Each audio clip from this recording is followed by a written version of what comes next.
Class, MASH. By Anutty. Chapter 51, Worthwhile Instructions. MASH woke up early in the morning, the sun having not fully risen. This was when he normally awoke and would usually go for a run or start an exercise. Today, he decided he just wanted to go to sleep again. Eyes drooping downwards, and the blanket snugly rubbing against his chin, he tried to fall asleep again. They had been up late trading stories with the other group of adventurers, learning much of their pasts and who they were now. He thought on what they had told him, of the fantastical places that were open only to their kind. Apparently, most races, humans included, would hoard dungeons to themselves, the capital having 2 dungeons within it. The labyrinth they had gotten into by accident was typically only available to elves. It rested within one of their towns, and without explicit permission, he would not be able to enter it. The dungeon was known as the Snake Labyrinth by the elves, named after its well-known caretaker. As they told them of their own escapades through the dungeon, Ivarin repeated his warning about avoiding such creatures in the future. It was well known among the elves that the snake was not friendly, usually corrupting the minds of whomever encountered it. He was easily avoidable though, many paths usually led away from the creature. There were even tricks to know if the creature was along the path you were on. The one thing they did not know was the creature's name, and Ivarin was happy to learn of it. The 3 of them had been in a long-time party, each of them above gold ranked. With plenty of stories to tell, they talked into the night. They had given them several recommendations for dungeons, or locations where many monsters lived. MASH had not told them of how dungeons were other worlds, believing that it was being kept secret for a reason. After learning why kids didn't allocate their stats when younger, MASH realized that he needed to do a lot more research before breaking any rules. As his thoughts wandered, his hunger grew, and he forced himself to get up. No point in wasting the morning even if the bed called to him. This inn was far fancier than he expected from the density of its occupants, and he was glad for that fact now.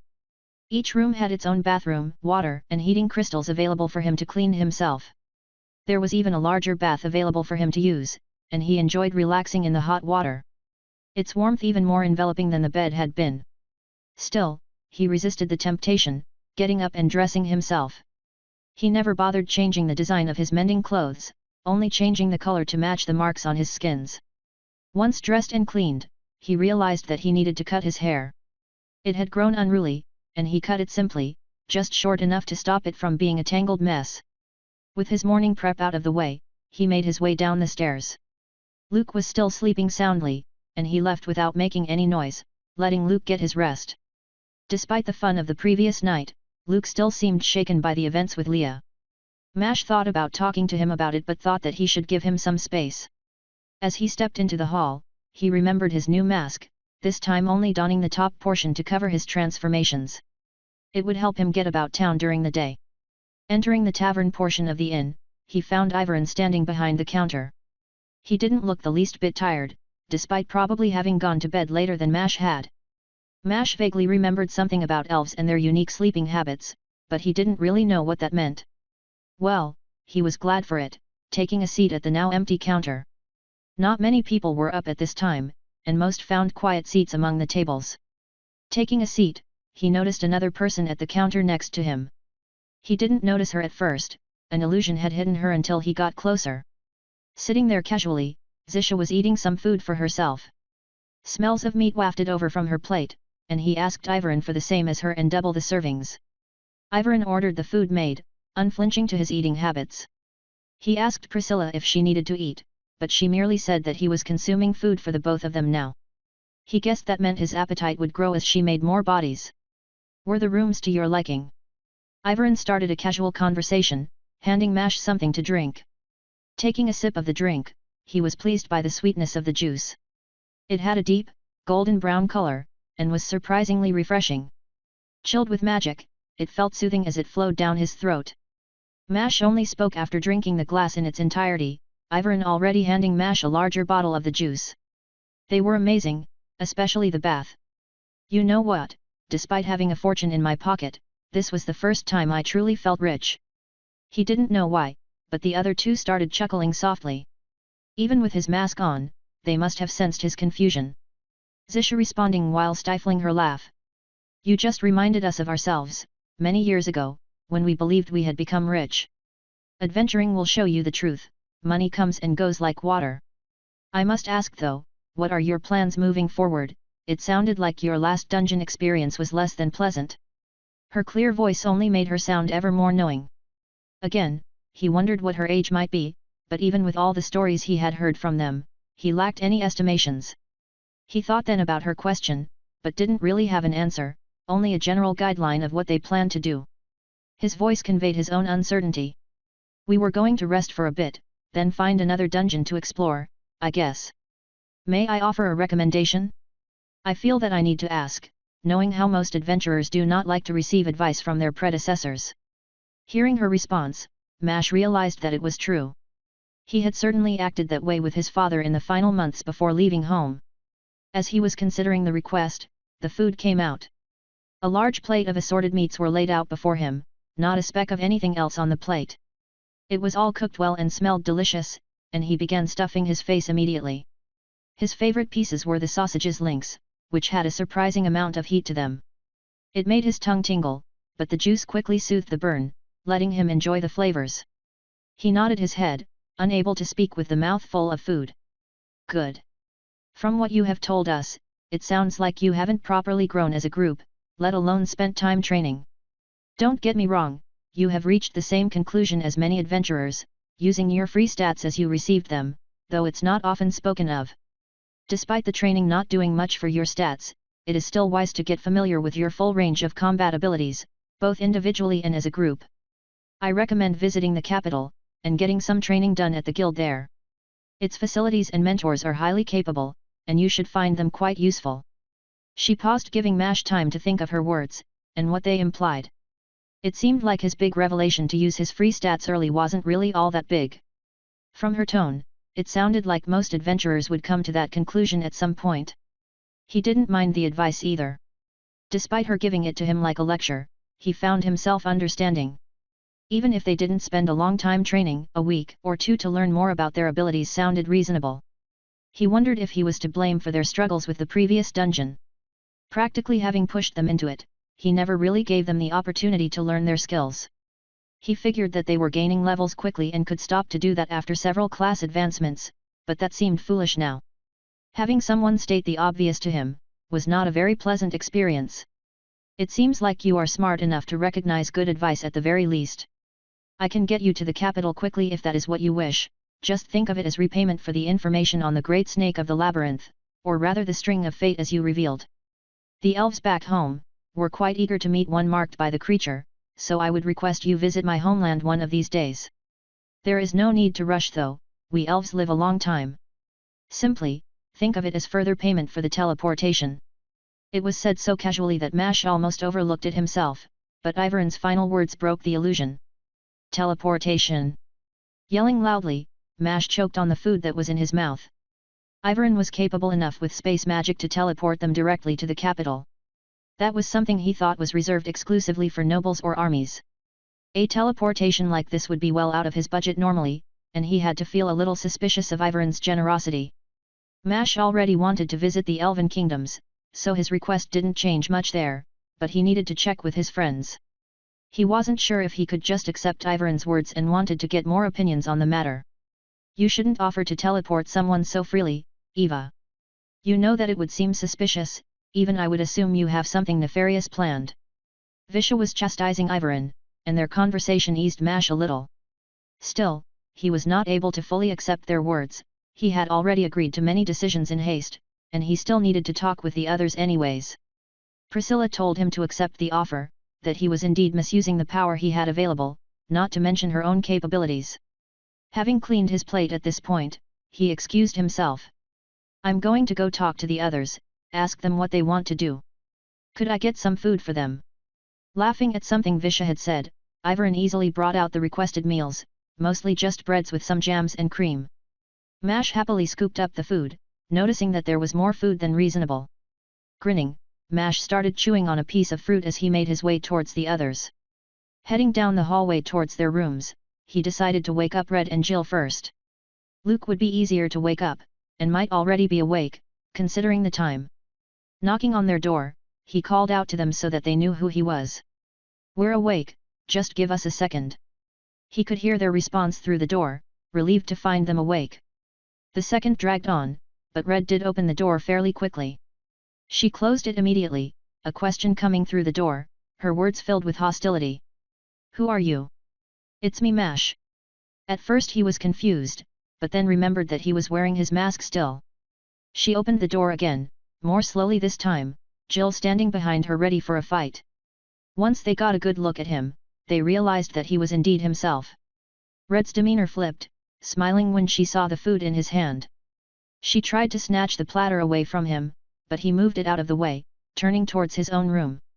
Come on, we can eat in my room, I have something to talk about with everyone. She followed him after hearing his words, but he could make out some grumbling behind her. Jill making a comment about luring them with food, as she caught up to them. Opening his own door, he found Luke awake, reading a book silently. When he saw them, he also tried taking some of the food. Mash didn't stop them from eating anymore, setting the food down on a nearby table.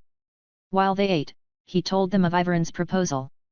They obviously held the same suspicions as he did, their faces frozen as he finished his retelling.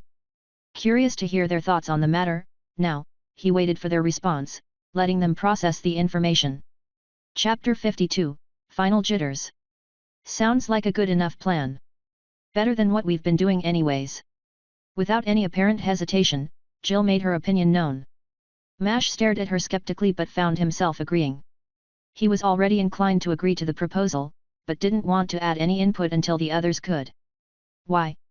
How could you trust him so easily? Red was not satisfied with Jill's response, her tone making it evident that she wanted an explanation. Jill had been one of the angriest with Leah's betrayal, and it did seem a little strange. However, Red didn't actually disagree with Jill, merely trying to find her justification. Shrugging her shoulders nonchalantly, Jill answered Red's questions. I don't know for certain, but I don't want to distrust every person I meet. Ivarin seemed trustworthy, and never gave us any reason to believe otherwise. Sure, the stuff with Leah and Ellis was shitty, but we can't stop trusting people just because we've been betrayed. Trust me on that. Seeming to remember something from her past, her voice trailed off as she stopped speaking. Mash didn't really know what to say, but saw Red put a comforting hand gently on Jill's shoulder. It seemed to snap Jill back from her memories, but she didn't continue speaking. Instead, she just sat there quietly, and Red filled the silence with her own thoughts. I don't disagree, plus, he has no reason to do anything of the like. But how about we ask to leave tomorrow and spend the rest of the day relaxing and exploring the town? Nobody disagreed, they all wanted to explore the town more, and enjoy another night here. Luke didn't talk much but agreed, and Mash told them of how they could meet with his siblings. Slightly scared of showing his siblings what he had become, he figured having others with him would help him get through the encounter. With the course of action decided, they went to talk to Ivarin. He agreed, not minding the delay. For him, it would only take seconds to complete the teleportation. With that done, they went to explore the town. The rest of their day had gone peacefully. Nothing particularly eventful happened, and he was surprisingly relieved to have a normal day. He was able to relax, eat what he wanted and wander aimlessly. He found a park to rest in, reminding him of his favorite park from back home. He met up with the others before nightfall, each of them needing some time to themselves. Perhaps, he had been rushing things a bit. There was genuine value in just enjoying a place, even if it felt a little wrong. With Priscilla, he could now tell when the class was influencing his thoughts. At least, when the effect was the strongest. His addiction to training, to moving forward was an effect of his class. He didn't understand why it would be there for his current class but guessed that it might be an effect of having had the runner class. Remembering the past, he realized that it was after he got the class that training and improving became important to him. He couldn't really remember what he was like before, having been too young to form an identity. Although with Priscilla now in his head, she was able to tell him when his thoughts were shifting unnaturally. Hopefully, it wasn't too late to become something he wanted, rather than one he was led towards. Having nothing to do was both a blessing and a curse. It had let him get some much-needed relaxation and perspective on how he had been operating. Although that same perspective showed him how little identity he had right now, having spent so much time on getting stronger he never really explored anything else. He figured he could worry about it when he was older, when his lifespan was a lot longer, but that seemed so far away now. He had time, taking the occasional breaks wouldn't slow him down that much. Not to mention, he was probably the youngest person at his current level. Well, he would see his siblings soon, and would spend some time with them. Eventually, the day came to an end, and they found their ways back to the inn, back to the luxurious room. They slept late again, having spent ample time enjoying the night again. Finding it rather hard to sleep, his excitement making him want to bounce around, Mash meditated instead. His skill could make him relax, to push back some of the worries he had. He woke up early though, still a little giddy from the prospect of meeting his siblings. They wouldn't be hard to find, although seeing them might prove to be more difficult. Both had managed to earn important positions, his sister was coddled by the kingdom. His brother likely a leader among the knights now. He might have already gotten his next class advancement. Wondering what came after Sentinel, he realized that his brother might have really become a hero. However, Mash thought that he would reject the class for something else. Still, it would be interesting to see where they were now. After waking up the others, they headed down to meet Ivarin. As soon as they saw him, he waved them over. "Are you all ready to go?" He sounded strangely excited, and Mash reflexively looked towards Visha. Ivarin had some peculiar habits and inclinations, talking to him last night had done more to reveal that. Visha would often explain things when their group couldn't understand what Ivarin was thinking. "He's just excited to show you his teleportation ability. Not to mention, we sponsored you guys at the guild. It's not a big deal and you shouldn't worry about it too much, we have sponsored a lot of teams before." Visha sounded casual, in perfect control of her voice. While Mash did think that she was being honest, he also guessed that there was a reward for them. Either way, they were already receiving their help, getting more of it didn't matter. "We are ready to go."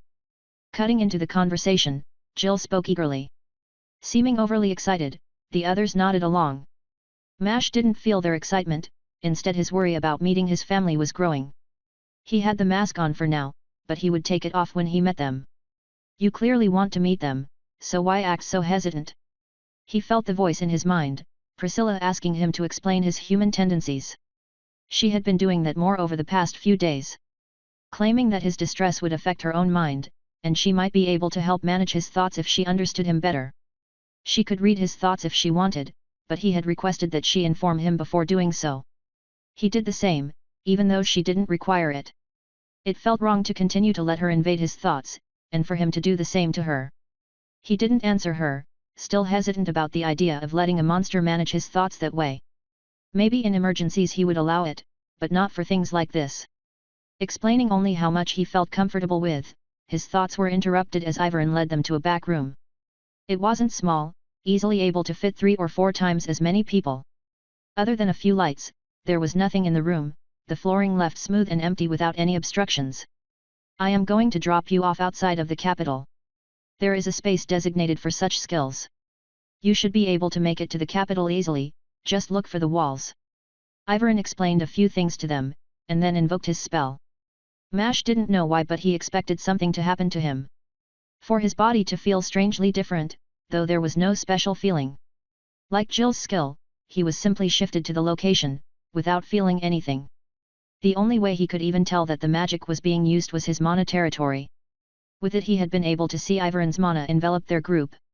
Then it was gone, and so was the inn. They were in a wide empty space, hundreds of feet of forest cleared out and sectioned into divisions. Tiny fences sprouted from the ground, indicating each division. Small and wooden, the fences wouldn't stop any creatures, or even get in the way of walking. It was meant to section the space off for teleportation. You didn't want to teleport into another group of people. It wasn't necessarily harmful, but it would cause a bunch of people to crash into one another. Essentially, whoever was there first would shove whoever was arriving to the side. It wasn't painful, just unexpected. The grass was well kept, and the forest around them only had short trees. As Ivarin had said, the most noticeable thing in view was the capital's walls. Several people were already walking towards them, but he just stared for a second. The walls were extremely tall and could be seen from a great distance. He was sure that it would take several minutes to get there. "It is not bigger than the world carrier. Though I doubt any human creations could compare to its majesty." Priscilla sent him an image of how she perceived the creature, and he found himself agreeing with her. Apparently, she had been atop its back for a long time, and still had not scoured its full size. Then he remembered that there had been another creature which attempted to eat the world carrier. The images really did make the walls seem less impressive, and he started moving. He was the first to start heading towards the capital, the others still taking in the sight. Stopping, he waved his hands at them, and they finally started making their way towards the capital. It was a long walk, and they passed several large groups of people and many carriages. A lot of people were heading to the capital, and he wondered if this was normal or if there was something going on. No one bothered them, though he did notice a few kids pointing out his appearance. It was probably because of his mask, though he was relieved to see that they didn't seem scared. His mask looked like it was made from snakeskin, black scales covering its outside. The strangest part was probably the empty white shapes where he looked through. Others couldn't see his eyes beneath, and the mismatching shapes seemed to be the only interesting aspect of the mask. He vaguely heard one of the children ask their mother if he was blind, and he realized that it might appear like that to some. It was funny to think about, since he didn't need his eyes to see close distances, his mana territory was able to give him vision of his surroundings. They eventually arrived at the gates, which were a lot smaller and more intricate than he expected. It was big enough to allow several wagons through simultaneously, but was still a little smaller than the Beastman gates. Not to mention, they were not as unique either, made from a simple wood. It hung open and he could see that it was operated by a magical contraption. There was a relatively long line, but it moved quickly, several knights working to let people in. They were only in line for an hour or so, mostly just talking about what they would do once inside. First, they would find an inn, then Mash would send letters or something to let his family know that he was there. They could visit them after doing that. He told the others that his siblings were important, but only Jill knew about what classes they had when they left for the capital. It had been a big deal among the human communities. When Red heard that they were important, she insisted that he needed to do this if he wanted to meet with them. Reluctantly, he agreed with her assessment. They got to the front and were approached by a single knight. He or she was wearing a full set of armor, and Mash couldn't make out any details about them. The knight's armor was an immaculate combination of silver and blue, no markings blemishing the emblem at the center of their chest. It was a blue tiger roaring, the symbol of the kingdom itself. Welcome. State your reason for entering the town, and any connections you have within. Once they spoke, Mash could make out that they were male. Their voice was deep and gravelly, and it made him want to clear his throat. Mash responded, him being the only person with connection to the town. We are adventurers and are here to visit the guild. I have some family in the town, my brother Arthur is a knight, and my sister Luna is a priestess. Trying to avoid a scene, he avoided using their titles. It didn't work, the knight jumping slightly when he heard their names. He seemed to panic a little, before beckoning over another knight. They moved a bit away from the group, before having a small conversation. Then the new knight spoke to them. What is your name? This knight was female, not that it mattered. He reluctantly gave them his name, and one of the knights ran off. His name was unique, his parents having shortened the middle name of one of his grandparents. Since it was shortened, it ended up becoming rather strange, and others could most likely identify him from it. The other knight, the female one, told them to remain here. Apparently, Arthur had made an order that if Mash were ever to arrive to let him know.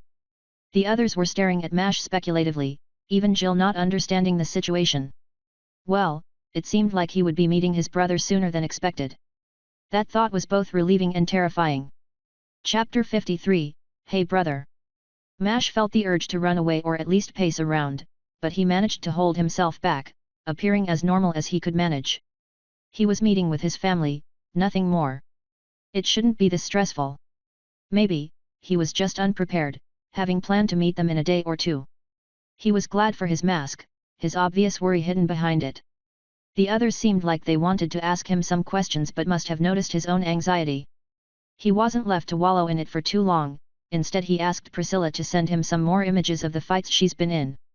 Obliging, he was distracted by a series of images describing her battle with some other monster. It was a spider-like creature, and it seemed to be in the same room that he found Priscilla in. She told him that it was the previous owner, a creature that lived within the tooth. She had gone in and purged the tooth of similar creatures, their presence was unwelcomed on her territory. It had more legs than a spider, each made of a white stone. The sound it made as it moved was oddly ominous, clattering against the stone in a strange rhythm. He was watching the fight unfold, until the knight returned to meet them. His brother wasn't there with the knight, instead the knight told them to follow him. He led them into the city, and Mash got a good look at the inside. The roads were paved cobblestone, wide enough to fit 3 carriages at once. There was a lot of people, but it didn't feel crowded. The groups spaced out across the street made the town feel oddly empty. The buildings were tall multi-storied structures, each of a common type of wood. It was obviously built with the wood from the surrounding forest. They were mostly identical, only slight variations differentiated the buildings. That only seemed true for the outer city. However, looking into the distance, he noticed more complex structures of grey stone and marble. Like his own town, the more luxurious buildings resided deeper within the city. The knight didn't take them further into the city, instead leading them to a stone structure that was connected to the wall. Presumably, it was a guard building, either a barracks or a prison. They entered the stone building, passing under an archway that lacked any door. The arch was cut into the stone, and he guessed that the building was always open. The inside was mostly hidden, the only thing he could see was a front counter, where 2 people were sitting. They were probably scribes or attendants of some kind, their attire obviously unlike the other knights. Both were young ladies, and they were wearing simple dresses like he saw from the occasional guild receptionist. They did not stop at the front of the building, instead he was taken up a set of stairs. There were 2 sets of stairs, one that headed into the depths below, and another that led up to a second floor. This floor was an empty hallway, with doors along both walls. There were no indicators on any of the doors, and magic lamps hung from walls to illuminate the hall. The knight told them to enter the room at the end of the hallway. There was only one room there, whose door faced down the hallway, instead of being to the side. It was made of wood, but had the blue tiger symbol emblazoned at its center. It seemed oddly dramatic. Had his brother ever been the dramatic type? Maybe, his brother wouldn't be behind it, but that didn't seem all that likely to him. Mash pushed open the door and saw his brother sitting at a desk, doing some work. The room was large, even bigger than the living room in their family home. It was a study of some kind, a large wooden desk laid out in front of Arthur. 2 bookshelves along one wall, and a more casual couch against the other. Behind his brother was a window, it looked out over the plains outside the wall. He hadn't noticed it from the outside, which meant that it was made using either enchantment or seer magic. His brother wasn't wearing any armor or dressed like any knight, instead wearing what looked like an overly fancy suit. It had intricate embroidery along the ends of the sleeves, and right in front of his heart, there was the blue tiger of the kingdom. The suit itself was a lighter shade of black, and fit him perfectly. He was 8 years older than Mash and was at least a hand taller than him. His silver hair was cut differently, pulled back with a level of care that his brother usually wouldn't put towards something like that. In fact, he looked different from when they met on his birthday. How long ago was that again? Thinking about it, he realized that it had only been about 2 months. It was the 2nd day of the 15th month now, it was almost the end of the year. In roughly 2 months he managed to hit level 40, that realization was surprising. The rate at which they leveled was incredible, almost inconceivable. It wouldn't have been strange for him to have taken over 2 years to achieve the same results. He is dangerous. Be prepared. Priscilla's voice sounded like it was preparing to attack. Obvious weariness and hostility growing within her mind. He told her not to worry about it, he was certain that his brother wouldn't attack him. It did shake him from his thoughts, and he saw his brother's eyes scouring the group. Jill coughed lightly, speaking to fill the silence. Hello sir. We're in a team with your brother. I'm Jill, and this is Red and Luke. She sounded a little frightened, her voice trembling slightly. His brother's stone face usually caused that reaction. For as long as Mash knew him, his brother has always had muted reactions and expressions, often making people around him grow wary. His brother got up and made his way around the table to greet them. Hello, you all may call me Arthur, though most refer to me as the Frost Sentinel. And Mash, take off the mask. He gave the others a nod of his head but waited for Mash to remove his mask. Mash did so, revealing that which proclaimed his true nature. He still had some patches of scales and scars on his body, but most were hidden or seemed like elaborate tattoos. His eyes revealed the truth, those were unmistakably a part of him. Surprising Mash, his brother didn't flinch in the slightest, his gaze meeting Mash's. Good to finally see you. At his brother's words, Mash could feel the tension breaking, his shoulders sagging slightly. Priscilla immediately sent him a warning, informing him that he was taking the situation too lightly. His brother was far stronger than him, and he should be better prepared. Mash found himself grinning, laughing a little at Priscilla's words. His brother's face remained the same, but Mash could tell that he was confused by his reaction. "Hi, it's good to see you too. We have a lot to talk about." He knew he sounded a little giddy but didn't bother trying to hide it. His brother's eyes flashed darkly, before he responded, his voice now strangely cold. "A lot indeed. You three are welcome to explore the city. I need to have a discussion with Mash. It was nice to meet you, and I'm sure we will get the chance to meet again." A lecture. From his tone to positioning, Mash knew what was coming. His friends nodded, turning to leave. Before they left, Jill spoke up, stopping for a second. "It was nice to meet you, and Mash, we saw a cafe outside, we will wait for you there." She spoke quickly but politely, obviously eager to leave the room. Accepting his fate, Mash moved to take a seat by the desk. His brother making his own way to the other side. He started speaking before even taking a seat. "Level 40 in 2 months. What in the world were you doing?" "I am level 90, but I did that in 8 years and have gone through my fair share of near-death experiences." "For the rate you're going, you must have experienced several times as many." His brother yelled the first couple of words, before regaining his composure and continuing. At first Mash was confused, how had his brother known his level? Then he grew excited when he heard that his brother was level 90, meaning he was approaching one of the bigger advancements at 100. Those would usually cause bigger changes, and grant someone a unique ability of some kind. However, as his brother finished speaking, Mash heard the hint of worry in his voice. He froze when he heard it, unable to remember a single time when he heard his brother sound like that. "What would I tell Luna if I found out you died somewhere? Even as an adventurer, I know there are safer paths for you to take." His brother's words made Mash realize that he didn't consider what his lifestyle would do to them. He figured that they knew he was going to be in dangerous situations and didn't consider how worried they might be. He found himself, unsure of what to say, instead trying to change the subject slightly. "What level is Luna anyways?" He tried to sound unaffected, to be unbothered by his brother's outburst, but knew that he failed. "Level 30, and that was in 2 years. Do you see what I mean now?" Answering his question, his brother met Mash's eyes. Having realized this a little already, Mash only nodded along. His brother wasn't finished talking either, continuing as he saw the nod. "I have been keeping track of your progress, the guild was giving me updates when you visited them. What happened in Crawl for you to gain 10 levels in a few days?" Mash started responding, pouring out the story of the dungeon. He mentioned the betrayal, but not who caused it. He avoided talking about anything that might break the contract. His brother interrupted him before he could talk about meeting the world carrier and getting Priscilla. "You're not telling me everything. I know a little bit about the situation in Crawl, who exactly betrayed you. And explain your fights more clearly, they must have been much more dangerous for you to gain so many levels." Mash had been downplaying his fights but couldn't talk about the other thing. How was he supposed to answer him? The contract was too condemning, for him to risk breaking it in any way.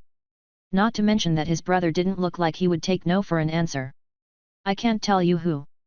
His brother's expression changed slightly, his eyebrows furrowing. Suddenly it shifted, realization seeming to dawn on him, and he started speaking. "You signed a contract, didn't you? Are you crazy? How long are the terms?"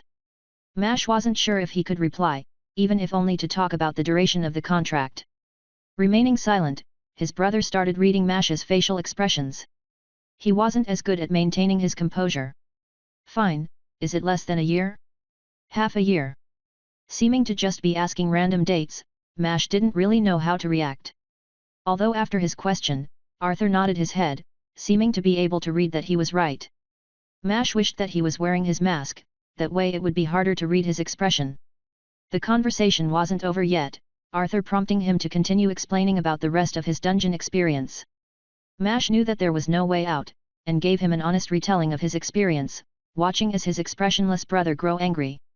There was no change in his facial expression, but he saw the fire behind his eyes, and the slight change in the glare he was sporting. This was going to take a while. Chapter 54, Sister Dearest. His brother had not been happy with his story so far, but he was finally getting to the tail end of it now. He talked about the fight with Priscilla and the bandits and how it had gone. After which he explained the rewards they received, the items they found, and most importantly about Priscilla herself. Mash finished his recollection by summoning Priscilla from his arm. She peeled away from his skin, seeming to form from his own body. Her beak was a little longer now, more curved as well. She had changed the colors of her scales, now they matched with his own black shade. Starting off small, she grew until she coiled around his entire arm. How big can she get, and how do you fit her into your body? Does it affect your weight, or anything about your physical properties? Shifting into a more analytical lens, his brother prodded Mash on details that he hadn't considered. Rather than trying to figure it out himself, he asked Priscilla for the information. Receiving a mostly complete answer, she answered the first question and said that her size would be related to the amount of mana she possessed, which would increase as his own did. For now, she could become a third of the size of her form from the dungeon. If he kept getting stronger, she didn't know if there was a strict limit to her size. As for physical changes, the bonuses to his stats were an effect of her mana coursing through his body. She had become like a second mana core in his body, and she would form from that mana. It did affect him physically, at least as far as others could tell. He would look like he had even more mana than normal, the effect compounding with his energy. Explaining that to his brother wasn't easy, but he managed to find the words for it. He didn't know many other details about the fusion, Priscilla also having never gone through this process before. She instinctively knew that she could do it but had never found a creature that would be both beneficial and willing. With the difficulties, the conversation soon fell apart, and his brother moved the topic elsewhere.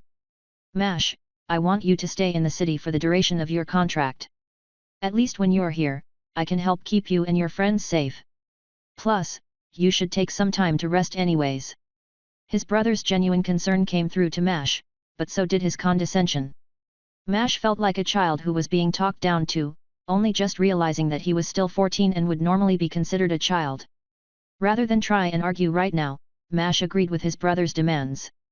If he really wanted to argue, he could do it later, when his brother wasn't as focused on the dangers that Mash had encountered. Also, he had already been planning to stay in the city for a while. On top of training at the guild, there were also 2 dungeons located near the city, so staying here wasn't an issue right now. Good, you and your friends can stay at my place if you guys want. It's more Luna's home than mine, despite her having been given a separate place by the church. She will be glad to see you too, but maybe don't tell her about all the dangerous stuff. I wasn't planning on it, though I do have a gift to give her. Speaking of which, I have one for you too. Mash pulled out the crystal he had gotten for Arthur, using his magic to form a wooden creation around it. At first, he planned on making a dragon, but stopped himself, instead using the crystal as an imitation sun, that shone over the forest he saw while flying. Priscilla had helped him recreate the view, and he was left with almost a perfect sculpture of the scene. The fake sun gave his wood a slightly golden hue. He took it apprehensively, studying the detail that was engraved into the wooden sculpture. Priscilla's memory let him make a near-perfect replication, and with his strange type of wood, the creation had felt more alive. Moving to his desk, his brother set it down carefully. It was placed like the centerpiece of the room, though Mash didn't understand why he was leaving it here. Trust me, this is more of a home to me than my house. Not to mention I receive a lot more guests here than at home. Thank you, Mash, the design is incredible. Honestly, I think you could probably earn some real money doing this, it is quite impressive, if not a little ominous. His brother was genuinely impressed by the creation, Mash smiling at the pride he felt. Although, he knew that Priscilla deserved just as much of the credit, her own words, letting him know that she thought the same. Priscilla helped me with the details, she can remember anything she's seen, and lets me see it as well. You wouldn't believe half the things she could show you, the only reason I do is because of my connection to her. And I will check with the others about staying at your place, but is there enough space for all of us? His brother didn't give him a verbal answer, instead a small smile forming on his face. He quickly hid it, but Mash could make the connection. With the conversation over for now, he separated from his brother, not a real goodbye since he would see him soon enough. He headed out of the building, a few of the guards and attendants, eyeing him now that he didn't have his mask. Only realizing when he heard someone gasp, upon meeting his eyes. He made sure to put it on before leaving the building, relieved that he didn't wander the streets without it. From the entrance, he could see the cafe that Jill spoke about and started heading towards it. It was a small shop, built into what looked like the first 2 floors of a larger building. It wasn't crowded, but the tables that were prepared outside the building were full. His own friends were occupying one of those tables. He made his way towards the table, a few people were still giving him glances, his mask still an oddity among the general people. It was much more bearable than before, and he took a seat. There were still a few sweets laid, and he thanked them as he took a bite out of one. It was good, a honey-soaked cake with some cuts of fruit mixed into the bread. Finishing the sweet, he told the others of what his brother told him about. They agreed easily, only concerned about remaining here for so long. However, they agreed that that topic could be broached once they cleared the dungeons and finished their training. It would likely take several months anyways.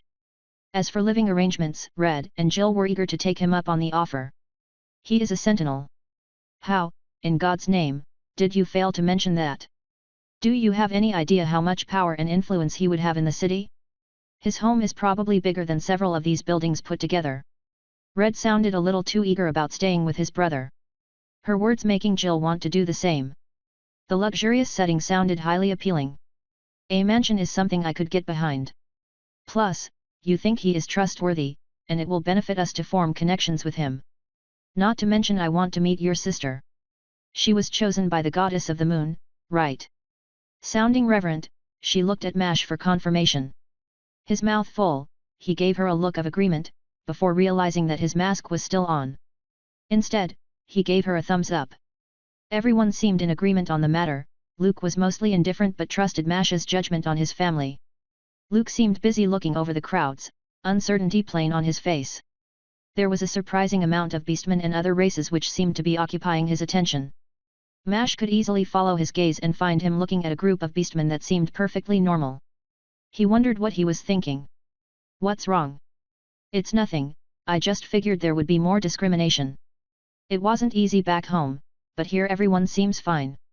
I've even seen groups with beastmen and humans interacting normally. He sounded a little amazed, but also frustrated. Red explained that it was different further into the city, her experience coming from visiting with her family. There was only 2 noble beastmen families, and both were given the position because of blood relations to princes. There were 2 who were currently married to beastmen, and much of their good relations trickled down to the outer city. However, the old-fashioned noble houses didn't agree with the changes. At first, Mash thought he saw relief on Luke's face, but that was quickly replaced by disappointment. Once they finished eating, they made their way towards Arthur's home. Their excitement grew, as they heard several people talking about the Frost Sentinel. It turned out that Mash's brother was the youngest sentinel ever, and there was another rumor that he was in a relationship with a princess. A contender for the throne despite not having any royal blood. Knowing his brother, he wouldn't become the king even if it was forced onto him. It didn't take long to find the district where his brother's house was, though the trek was decidedly less pleasant now.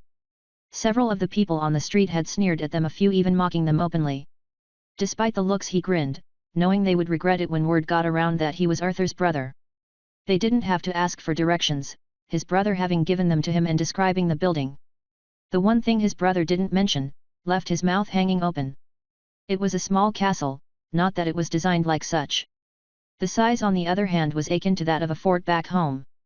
With a wide yard, the elaborate wooden house in the middle only occupied a third of the walled-off space. The walls were tall, but he could still look over them if he tried. The front gate was made of metal and was sealed by an emblem of the kingdom's symbol. There was a small crowd gathered at the entrance, mostly noble men and women seeming to want to get a look at someone. As they approached, Red asked one of them what they were looking for. The man spoke without looking at them. The priestess Lunaria is visible. Everyone here is eager to see someone with the child of the goddess class. Only after answering did he bother glancing at them, and when he did he immediately gave them a sneer. Mash didn't like the idea of people watching his sister, and pushed his way through the crowd, making a show of taking off his mask as he approached the gate. His friends were frozen by the information on his sister's class, but Mash expected it from what Arthur had told him. Several people turned to glare at him as he pushed them aside, but they froze upon seeing his eyes. One of them even yelled monster, and the guards at the gate drew their weapons. Mash hadn't noticed them with the crowd hiding their presence. They didn't attack though, most likely having received instructions from his brother. Arthur had told him it would only take a few minutes to get the place prepared for their arrival, so he felt confident making his way to the front. He saw Luna, sitting there several feet behind the gate, talking with what looked like a group of maids. Waving his hands towards her, he called out loudly, so excited that he forgot about the crowd behind him. Luna! He charged towards her, the gates quickly opened by the guards to let him through. His friends were now making their way through the crowd and got to see as he ran ahead. He was surprised by how happy he was to see her, all the worry about his appearance drowned out by the joy. His sister took a second to recognize him, but once she did, she reacted in a similar manner. Mash. It is. She didn't finish her sentence, instead getting swept up in a hug by Mash. She reciprocated the hug, seeming even more eager than he did. He was worried about how his sister would react to his appearance, but that washed away as soon as he saw her. She had always been close to Mash, and it had been the hardest for him when she left. The time away from her had shown him how much he cared about his family. When he left home, he thought that he wouldn't be so eager to return, but that seemed to be a lie, a comfort he told himself. He thought he was in better control of his emotions, but that seemed to be less true now than a few months ago. Priscilla was sending him some thoughts, but he ignored them. As he pulled away from his hug, he saw that his sister was crying a little. Mash still wasn't and watched as his friends made their way through the crowd. Most of the nobles parted for them, recognizing that they had been with Mash. They approached his sister nervously, all of them seeming to hold her in some reverence. The class had shaken them more than he expected, but Red's training must have held out because she managed to give Luna a proper bow before speaking. "Hello, priestess. My name is Red, and this is Jill and Luke. We're friends of your brother." As she indicated the others, both of them gave Luna their best interpretations of a formal bow, though neither had had the same practice as Red. Although, none of it seemed to matter to his sister as she started laughing. Mash found himself doing the same, his immediate worries forgotten. Chapter 55, Awkward Family Meals. Mash sat at the dining table, talking to his sister about the past few months.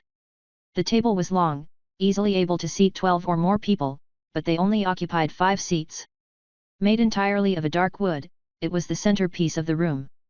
His sister had prepared them a feast, and his brother's staff was bringing out an endless amount of food.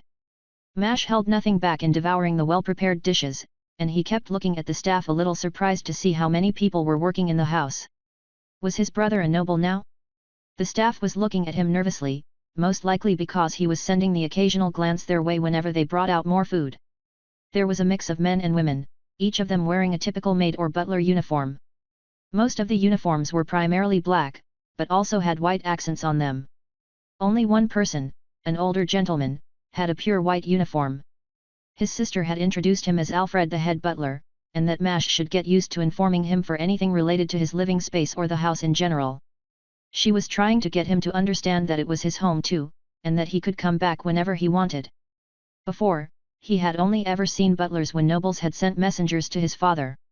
And he noticed that there was a guard standing in the corner of the room. The guard was a lady, and she wore a set of leather armor that had metal plates around the most vital locations. Her chest, back, and neck were covered by a black metal that was speckled with silvery white stars. Clearly meant to signify her connection to the church. She had long black hair that was tied back, and a few scars along her face. On top of all that, he felt a substantial amount of mana from her, but it was obvious that she had a knight-related class. Intelligence was probably not one of the stats she was focusing, meaning that she was probably a very high level. He wouldn't be surprised to hear that she was over level 150, her mana seeming comparable to Ellis. He wanted to talk to her but knew better, since it felt like the glare she was giving him might have the power to kill him. Priscilla was similarly warning him of her apparent hostility, though it was unnecessary. The room itself was very elaborate, the wood edged with intricate designs. The engravings resembling leaves blowing against the wind. Other than that, the whole house had been designed beautifully with carpets, paintings, and sculptures around the house. He didn't pay much attention to the house itself, the occupants having been the bigger concern. His sister continued to prod him on details of the story, and he avoided anything he thought his sister wouldn't want to hear. He left out the danger for the most part, but she pressed him about any injuries he had gotten. "Don't lie to me. I know you've been injured, I have a skill that can let me see them." She sounded like an overprotective parent, but he didn't mind as much with her. She had always done that to some extent, even when they were younger. He didn't know what injuries she was talking about and tried checking his own body. The only real abnormalities were the sections of his body where he used wood to patch up his injuries. His throat didn't feel uncomfortable in the slightest, but his side still itched a little. It was also a little bit stiffer than normal and figured that it was what she saw. "Yeah, my side got injured in a fight, and I had to do some emergency treatment." It's probably what you're seeing. He patted his side where the injury was, and she nodded, indicating that was indeed the place she had noticed. Full of confidence and eagerness, she wanted to help him. I should be able to heal it tonight. My healing is a lot better then. My lady. The guardswoman, who had been standing behind Luna, spoke for the first time. Obviously trying to voice some concern, she was cut off by his sister's glare. There was clearly some worry coming from the guard's disposition, and Mash shot Luna a questioning glance. She is my paladin. And no, I can't ditch her somewhere. And despite being my friend, she seems to be sticking her nose where it's not wanted. His sister's tone made the paladin back off, but Mash made a mental note to talk to her later. His sister wasn't telling him something, and he wouldn't let himself get healed if it did something bad to her. He would rather just deal with it, than let that happen. His sister changed the topic. Arthur mentioned Priscilla. Can I see her? She sounded eager, and he reciprocated the feeling. Priscilla was quite the spectacle, her new coloring making her much more picturesque. He held up his arm again, this time Priscilla appeared much smaller, understanding his affection to his sister now. When he first met his sister earlier, Priscilla started to panic, sending him messages about how his mind was out of control. She had thought that it was an attack or spell because of how much his thoughts had shifted upon seeing his sister, and he had to explain to her that it was just because he missed her. Honestly, he felt the same way about his brother, but knew to keep a better leash around himself when around his brother. His situation wasn't the same with his sister. She had been around when he returned from the prison and had been the only one to notice the changes with him. He had been petulant about it before, wanting to be free from her overprotective nature. However, he was grateful for her presence, especially after that incident. Luna smiled excitedly, but before she could reach out to grab Priscilla, her paladin appeared between them. She had a hand on her blade, and the lights in the room seemed to dull, or maybe the shadows seemed to grow darker. That's a monster, a dangerous one at that, and it's not even tamed. You nay. Stop. I already told you about her. Again, his sister interrupted the paladin, yelling loudly in anger. Despite her tone, the paladin never took her eyes off Mash. If it wasn't obvious before, it was now, she definitely didn't like him. I don't care. It is far more dangerous than you let on, and I will see you protected. Mash was racking his brain trying to think of a solution but found it hard with Priscilla's smugness coming through the bond. She seemed happy, as if she was finally getting the recognition she deserved. At that moment, he was glad that she couldn't communicate directly. Certain that her words would make the situation worse. As if to prove the point, she sent him a message and told him to convey it to the paladin. Tell her that she is right to fear me, but I will never do anything to go against your wishes. Comforting as that may sound to him, he felt like it would not have the same effect on the paladin. Instead of doing something like that, Mash tried his best to explain the reality of the situation. You don't need to worry. I am in full control of Priscilla, she is more like another part of myself than a separate creature. He said that aloud but told Priscilla something else. He told her to move and form shapes with her body as he thought of them. At first, she took offense to the request, but appeased her by saying that he would test her ability to control his body. He didn't need to add the second part but felt bad for forcing her to do something so demeaning. While the explanation wasn't necessary for his sister, her trust for him being implicit, the paladin still seemed unsatisfied. If you have the control you pretend, make it kill itself. Her tone was cold and unflinching, and Mash wondered if she had fought Priscilla before. Priscilla indicated no, but she recognized that humans could change a lot over time. She would be able to tell if the paladin had used a unique attack and demonstrated it again. Priscilla also said that it wasn't a big deal, with her other bodies and the mana within his system, killing that one body wouldn't do much. He stopped her, that was not a request that he would make. Instead, he glared back at the paladin, tired of her treatment of him. Nothing came of it though, as Luna stood up and smacked the paladin on the back of her head. I said stop. Priscilla must do no such thing. And you need to take a step back. I trust Mash, and if he was here to harm me, I would first assume he had a good reason. Her tone was unflinching, and she was obviously fed up with the paladin's behavior. Despite feeling honored for her trust, his face turned pale, matching the expression on the paladin. No. I would sooner die than harm you. If that situation ever happens, please stop me by any means necessary. Mash spoke the last part to the paladin, ignoring the glare his sister was giving him now. The paladin gave him a slight nod, which made Luna even angrier. The conversation had derailed, and Luna took the opportunity to pick up Priscilla. It was obviously meant to irritate the paladin, though Luna really did seem to like Priscilla's appearance. The paladin flinched but returned to her earlier position. With the tension diffused, his friends all slumped and let out sighs of relief. The three of them had forgotten that they were even there, and he apologized to them. His sister and even the paladin did likewise, though they vehemently refused the need of one from Luna. They spent the rest of the time in an awkward conversation, the situation from earlier still lingering around the table. The staff seemed even more nervous now than when they met Mash's eyes. Eventually, they finished the meal and took a small break, wanting to go explore the house a bit. Luna acted as a guide, leading his friends from one place to the next. Mash slowly drifted to the back of the group and tried signaling to the paladin. He knew that she was watching his movements and made an obvious gesture with his hands. While Luna was distractedly talking with Jill and Red, he took the chance to speak with the paladin. "Hello. We kind of got off on the wrong foot. I'm Mash, by the way." He tried to sound placating, knowing that they were probably going to run into one another a lot. "I'm Alex, and what do you want?" She couldn't hide her dislike of him, but she must have come to the same realization and was trying to communicate with him. "Why don't you want her to heal me? Is it harmful, because?"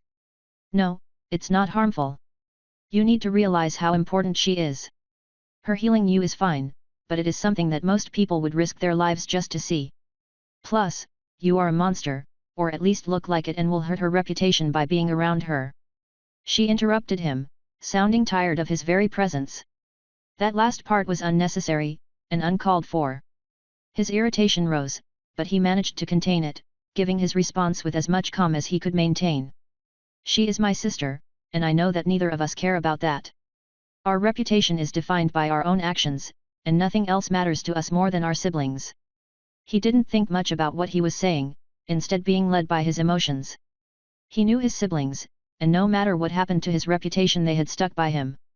When he got his runner class, they were the first to help him, and even after the incident with Jason, his sister had been the one to watch over him. They would never want him to abandon them for the sake of their reputations. That much was obvious to him. After saying his piece, he left before Alex could respond, realizing what exactly he had just done. He needed to be more careful. She was probably at the same level as Ellis and Davin. Though, he did stop paying so much attention to her, instead trying to enjoy his time with his family, happy to see his friends finally relaxing around Luna. It was getting darker outside, and he grew excited to see what Luna could do. After all, his sister's class was one of the rarest and most powerful classes a healer could receive. It was bound to be a spectacle. Chapter 56, Child of the Goddess. Before night had fully fallen, they received word that their brother was going to arrive soon. He sent them a message because he wanted to inform them that an important guest was coming along with him. Mash asked Luna if he needed to do anything special, but she insisted that it would be fine. While his brother's guest was of high status, Mash needed to realize that they were high up in society now. There were still several people above them, but they were no longer expected to show so much courtesy to anyone but the king. Other nobles who were above them would only require the smallest amount of deference. Reluctantly, he had also asked about their parents. He was relieved to hear that they weren't planning on moving to the capital, not wanting to leave their homes behind. They had been made nobles though and received better positions back home. He didn't really have a place he would stay for extended periods of time and wouldn't be able to receive letters like his siblings could. His sister had been angry that he hadn't been sending any though. After being forced into promising to send at least one letter every month, he received a bag that was filled with blank letters and seal of their house. Only when he received the seal, did he realize the status his family had received. Their house emblem was a shield, with a full moon at its center. From the top of the moon sprouted an enormous tree, though it lacked any leaves, each branch was shown clearly. The shield was black, and the moon and the tree were a silvery white, making them pop out from the seal. When used with wax the colors wouldn't show, but the image was still designed beautifully. That was only one part of becoming a noble, the other being their new last name. His sister had been the one to come up with the name, his brother only having received the title after she arrived. He had been rejecting it previously, but his sister wanted to receive one, so he conceded. The name they had decided upon was Stellumbra. It meant the stars of the night, or something along those lines. It was primarily named for Luna, despite Arthur being the head of the house. At first, Mash had thought about rejecting the name, wanting to earn one for himself, or perhaps not wanting to become a noble of the kingdom. However, his sister pushed him to receive it, saying that it would make sure everyone knew that they were family. He didn't argue, happy to have that connection with his siblings. He still needed to meet with a member of the royal family and swear an oath before he could receive the name in truth. Although, his sister suggested that it wouldn't take long for him to meet with one. His friends teased him about becoming a noble. He joined in the humor though, acting as posh as he could and talking arrogantly with Luna and Red. They had been talking aimlessly for a while, until they heard the main door open, signaling Arthur's arrival. The house had a formal entrance hall, with large paintings of the kingdom sprawled along each of the walls. The paintings were enormous and revealed a perspective from a high point in the city. One was clearly an image from the castle itself. In the center of the room hung a chandelier, with multicolored light crystals glowing in a pattern. They had made their way to the chamber, eager to see who his brother's guest was. Surprised to see two people, Mash moved closer to Luna. Who are they? Luna had refused to tell him earlier, but he hoped that she would now. Both guests were women, and both were beautiful. Furthermore, they both had dark brown hair and eyes. One was taller than the other by a head, and she stood slightly closer to Arthur. She wore an elaborate green dress, that covered most of her body. She also had a thick fur coat on, the season still being a little chilly at nights. The other wore more casual clothes and lacked the same grace as the elder. She had a more traditional worker's jacket, and a hat that seemed a little too big for her head. Her hair poked out the sides of the hat, in a seemingly unruly pattern, while the elder's was tied neatly into a long braid. Greetings to the 17th Princess, Amara, and the 19th Princess, Nevis. His sister didn't need to answer, the butler introducing them while bowing deeply.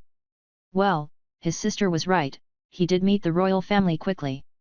Mash looked to his friends, they looked shocked but less than he expected of them.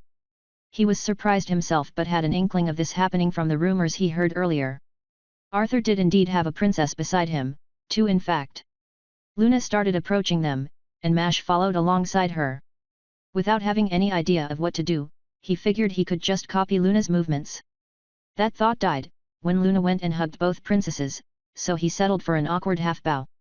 It didn't seem to bother them, the older one approaching him. You must be the famous younger brother who I've heard so much about. Level 40 and only 14 years old, truly an impressive feat. As she approached him, he realized that she was as tall as he was. Princess Amara didn't seem bothered by his strange appearance or was able to maintain her poise very well. Her voice was deeper than he expected, sounding surprisingly like the jewelry shop owner. That made him remember Luna's present, and he was about to grab it for her, but was stopped by the younger princess. What class gave you those changes? I know adventurers become weirder, but you are especially monsterific. Can I touch your scales? The younger sister was not at all scared, speaking without any reservation. Freezing up, he couldn't figure out how to respond to her, but he didn't need to either. The princess was already touching the scales by his eyes, despite not having received permission. He tried to not let her actions bother him, replying to both by introducing himself. I'm Mash, but it seems like you already knew that. As for the class, I got it after eating the flesh of a dragon. He hoped that it would get a scare out of them, but the younger only seemed to grow more interested. The older grew a little pale, and whispered something to his brother, though Arthur didn't know the story yet. He hadn't told either of his siblings about it, having forgotten to mention the strange fruit that he ate. How did it taste, and where did you find it? Awe and jealously filled Nevis's response, as she pressed Mash for the details. She wasn't the only one though, his siblings looking just as curious to hear this portion of the story. Before he could get started on his story though, the head butler suggested that they move to the living room. As they made their way there, he pulled out Luna's present, trying to think up a design for it. At first, he thought about another sculpture, but didn't think she would like it as much. Luna wasn't wearing any jewelry either, so he didn't think she would like that either. Unable to figure it out on his own, he decided to just ask her. I don't know. The gem is beautiful, but I can't think of anything. She was holding the gem carefully, moving around her palm and looking like the white light moved within it. It really did resemble the sky, and she seemed entranced by the gem. Why not add it to something she already has? Nevis was still hanging around Mash, watching him curiously. She had asked him about his storage space when she couldn't see an item on him. Giving her a quick explanation hadn't been enough, and she was prodding him for more information. She was 14, only a little younger than Mash himself, and she was eager to hear about how to acquire new classes. Her suggestion was a good one. Why not make it into something to hold a mirror? Red spoke up, pulling out her own pocket mirrors so that he could see what she meant. It was a good idea, but his sister grabbed something slightly different. It was a clock, but small enough so that it could fit into a pocket or purse.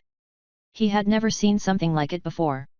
She casually handed it to him, saying that there were perks to being famous. He made a case for it, using the gem as a centerpiece to the front of the case. Now when she opened it, the gem would illuminate the clock so that she could see it at night. With the present out of the way, they made their way to the living space, and he told them the story of their first dungeon run. The others of his party adding in details whenever they saw fit. Jill was particularly excited to share about her class, and the fact that she was a space mage now. Both princesses had asked them for details occasionally, especially when it came to their classes and skills. They talked for a while, until night was fully underway. At which point, Luna told them it was time to heal Mash. They made their way to the backyard. It was wide and open, a garden laid out along the outside, but the middle was empty, giving them a lot of room to move around. As soon as Luna stepped outside, her appearance changed, and he stared in wonder as she seemed to become a different person. Her hair shone like the moon did, and her eyes became white crescents, reflecting the shape of the moon. Her skin seemed to become clearer and whiter until she seemed to be carved from stone. Sounding smug, she spoke while turning to face Mash. "Well, what do you think? This really isn't fair." He grumbled the words, seeing the difference between her changes and his own. He was scary at all times of the day, and her class made her prettier once she stepped into the night. She started laughing as they made their way to the center of the garden. Once there, he found himself being ordered about like a child. "Okay, take off your shirt and lay down in the center." Her sister's voice hadn't changed in the slightest, and he followed her instructions. Only after taking off his shirt, did he remember that the others might care. They didn't seem bothered by the gesture, instead they froze staring at the alterations across his body. His mana scars and scales were a lot bigger along his body, and he even had a few real scars now. Those only happened when he was forced to heal himself with hibernation, like after the fight with the strange bird creature. He also had the wooden patch in his side, which did look a little abnormal. His sister's face was covered in concern and anger, obviously realizing that Mash hadn't told them the full story. Even Red, Jill, and Luke seemed surprised. They had heard about his fights once they separated but hadn't seen the scars yet. They would probably have another discussion later, for now his sister told him to lay down and stay still. He followed her instructions, watching as her hair continued to grow brighter.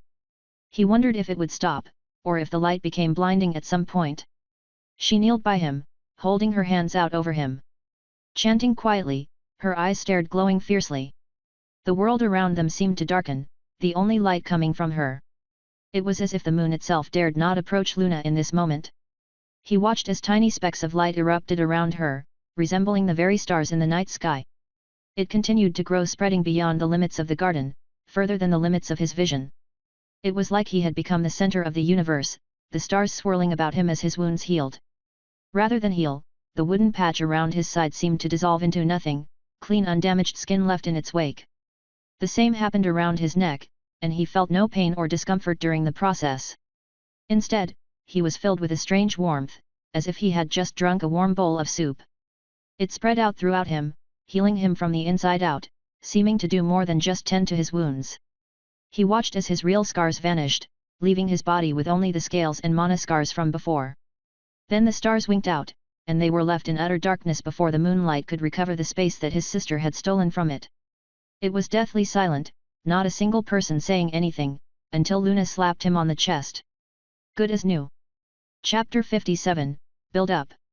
Mash pushed himself out of bed. He really did feel like a new man. After the healing he received, he noticed many differences across his body. He hadn't realized how poorly some of his injuries had healed, but now he could tell that his body had been stiff before. His side was only one part. Even the wooden transfusion with his neck was gone. Priscilla even noted that his energy was purer now, although he didn't know what exactly that meant. The explanation she gave him wasn't very helpful either, but he could gather that it was an improvement. He could see why the healing was valued so highly, and that was not even considering the spectacle of it. He went to the bathroom, finding it a little strange to see maids and butlers moving about the halls. He didn't speak to any of them, most were obviously trying to avoid him, and he had no desire to torment them. Other than the head butler, the other serving staff seemed terrified of Mash.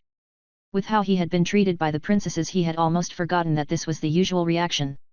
Both princesses were strange, neither of them acting like princesses, at least not how he expected them to. They had spoken with Mash's group casually, despite his friend's best efforts to talk appropriately. Nevis in particular, had been floating around Mash the whole night. Despite being a beautiful princess, the experience had not been pleasant. Her gaze made him feel like an experiment, a look that lacked anything but curiosity. Shaking his head to disrupt the thought, he made his way into the bathroom. Having checked out the bathroom last night, he was eager to use it now. It had a wide bath that could easily fit several people, but he had it all to himself. He made his way over to a central crystal that rested atop a stone pedestal and started pouring a small amount of his energy into it. The crystal started glowing and triggered the other crystals in the room to start operating. Soon the bath was filling up with hot water, and he went to clean himself off in the running stream of water. The stream was also hot, and his sister had explained that he was supposed to clean himself with this, before entering the bath itself. It was a pleasant experience, and he sat in the bath for longer than he needed. After drying himself off, he pulled out his mending clothes, the staff having cleaned them the night before. He had kept the same design for it ever since he first made it, but he thought to change it now. He changed the front first. A black tree trunk went up along his right side, big enough to be partially visible from the front and back. From the trunk sprouted black branches that crawled over the entirety of the shirt. On the back he made the branches grow around his family's symbol, which occupied most of the space. He had debated whether he would reveal his connection openly or not, but ultimately decided that it was something that he wanted to do. His siblings had encouraged him to do the same as well, though Alex didn't seem to like it. Deciding that he was proud to have the connection to his siblings, even if it could cause him some problems, he wore the symbol openly. After putting on his clothes, he made his way to the kitchens. He was only grabbing a small snack and would have a proper meal once everyone else woke up. He found his brother drinking some tea and greeted him warmly. Grabbing the food that the butler had prepared for Mash, he took a seat across from Arthur. Mash had let Alfred know of his tendencies and asked him to have some food on hand while he was here. He took a bite from the sandwich, finding it filled with some thickly spiced meat. "You are going to the guild today?" Arthur didn't sound the least bit tired, probably used to waking up this early. Mash's mouth was full of food, but he tried to reply anyways. He couldn't manage any words but got the confirmation across. "Good. After you get back from the guild, I have some things planned for you and your friends. They should help you find where you need to focus your training." Despite his brother's flat tone, Mash felt his heartbeat quicken.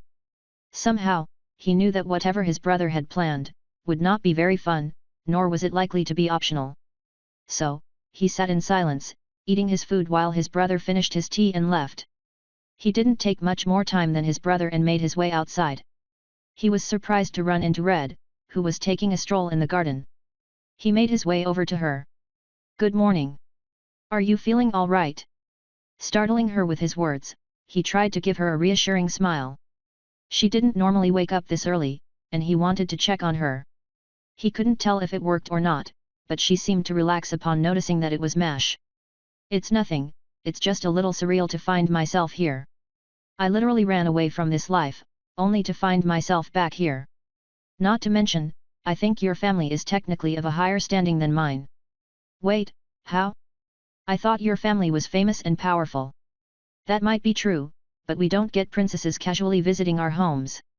Speaking of which, Nevis seemed very interested in you." She seemed to lose some of her melancholy, as she joked about his discomfort from last night. For his part, he made an exaggerated shiver, before responding. "Don't remind me.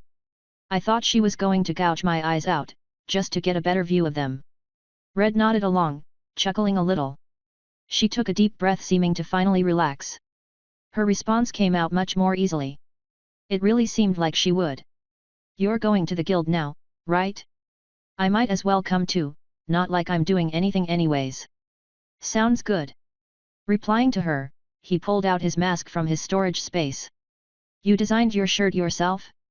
You might actually have a talent for it, for what it's worth." She sounded genuinely impressed, and he basked in the praise, doing a small twirl to show off the design. Red didn't seem to care much for the gesture and started heading towards the gates before he could finish. Sighing, he caught up to her and they made their way to the guild. The travel had been uneventful, the guild having been in the outer city, they had seen it earlier.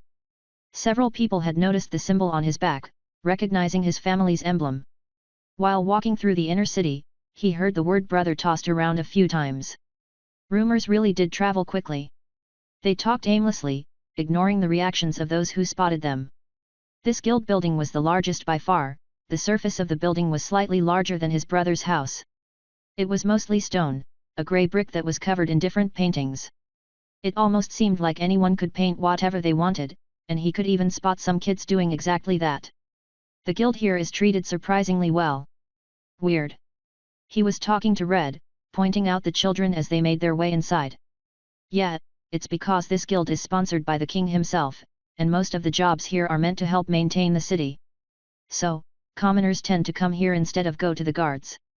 Mash nodded along, taking in the sight of the guild.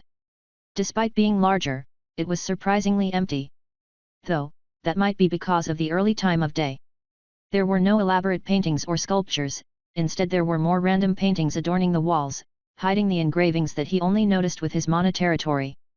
There were stairs in the corner, that probably led down into several additional floors to the building. He was getting more used to seeing those now. They made their way to the desk, which was only operated by a single person, despite clearly being partitioned for 5 different people. It would probably fill up by the end of the day. The receptionist who was there, didn't look much older than Mash himself. She wore the same clothes he had seen at every guild so far, but she also had a badge with the kingdom symbol on. Welcome, please state your name, rank, and purpose for visiting. That sounded rehearsed, something that came out automatically when the place was busy. He didn't think it was necessary now but responded all the same. The name's Mash and we're Iron Rank. We're here to sign up for mentoring. Oh, and we should have received a sponsorship. Whatever he said, seemed to shake her from her automated response mode, and she sat straighter. You're the famed brother. Of course, training, right? Let me get right to that, and you said you were sponsored, let me check. She was panicking now, frantically searching through the book she had. He could hear Red chuckling beside him, and felt awkward as he saw the lady panic. She must have seen something, because she suddenly got up and left saying that she would be right back. Congratulations, now you cause people to panic despite wearing a mask. Red started to chuckle before she finished her remark, and he rolled his eyes at her. Then he remembered the mask and realized she wouldn't be able to see the gesture. It didn't help to notice that Priscilla felt strangely pleased at him being able to cause the receptionist to panic. He settled for sighing, as he waited for the lady to return. She was not the one to return, instead an older grizzly gentleman had taken her place. He was bulky, and his face was riddled in small scars and tattoos. I'm the vice guild master here, and I would prefer if you didn't scare the workers. Mash tried to respond but wasn't given the opportunity. You can call me Jack, everyone does. You got quite the famous backing, don't you, boy? Brother is a sentinel, sister a priestess, and sponsored by the goddamn wyvern slayers themselves. Your parents are probably the happiest people alive right now. Well, with your background we can only find suitable training for you starting tomorrow. That work for you? Yes, then be here at 9 in the morning. I take it you can find out when that is. Despite asking them questions, the man didn't give them any time to answer. He just went on, expecting them to agree. Only managing to nod, they agreed with his demands. The time of day didn't really matter, and they were planning on starting tomorrow anyways. Mash thought that he was done speaking but was proven wrong as Jack continued. We have a tournament happening in a week, and I would like you to sign up. We're bound to get more people if someone as famous as you are in it. If for nothing else than to quench the people's curiosity. Do it and I'll prepare a special reward for you. So, you up for it? Finally, he gave Mash the opportunity to speak. Mash looked towards Red, who just shrugged her shoulders, indicating that the decision was his. Sure, why not? Sounds like it would be enjoyable. Good. Well, that's all I have for you for now. With that done, he dismissed them and left quickly, again not giving them the chance to respond. After he left, they left the building in a slight daze. Still, a little confused at what just happened. Guess that sponsorship was bigger than they let on. Red nodded, still a little shocked by the turn of events. They made their way back quickly, contemplating everything that just happened. They only talked a little, before arriving. First, they grabbed everyone and told them of what happened. They discussed for a bit about the tournament, and only Jill wanted to sign up too.